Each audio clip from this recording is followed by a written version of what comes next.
The House of Representatives Ad Hoc Committee on the Review of the Power Sector has recommended the removal of electricity subsidies and the adoption of cost-reflective tariffs as part of efforts to improve the sector's performance.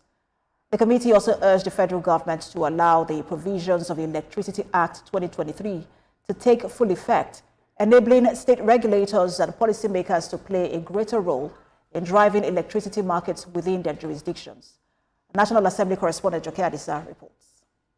After weeks of consultations and stakeholder engagements, the House had a committee on the review of the power sector concluded its assignment with a 4-day parliamentary roundtable involving key players in the electricity industry. The committee observed that despite years of reforms and the privatization of the power sector, Nigeria's electricity industry continues to grapple with operational, financial, regulatory and infrastructural challenges. Among its key recommendations is the gradual removal of electricity subsidies and the introduction of cost-reflective tariffs to promote efficiency and attract further investment into the sector.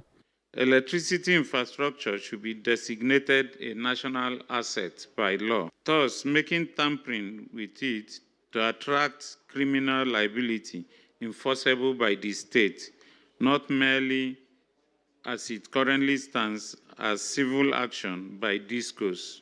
The committee, chaired by the lawmaker representing Wuruno Raba Federal Constituency of Sokoto State, Ibrahim Aliyu, also proposed the establishment of special task forces and dedicated courts in every state to tackle energy theft and the vandalism of power infrastructure.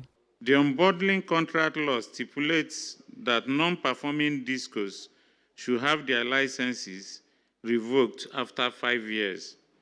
13 years have passed with no such enforcement. The National Assembly must therefore compel immediate enforcement of this provision. Lawmakers assured stakeholders that the recommendations will not end as mere proposals, pledging legislative action to strengthen the power sector and improve electricity supply nationwide. The transmission company lacks what it takes in terms of funding.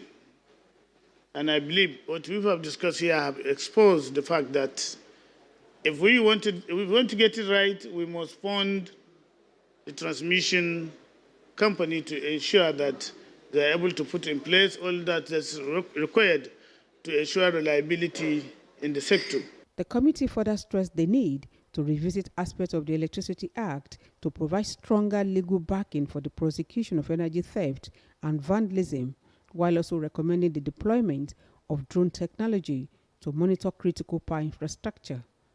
Joke Adisa, TVC News, Abuja.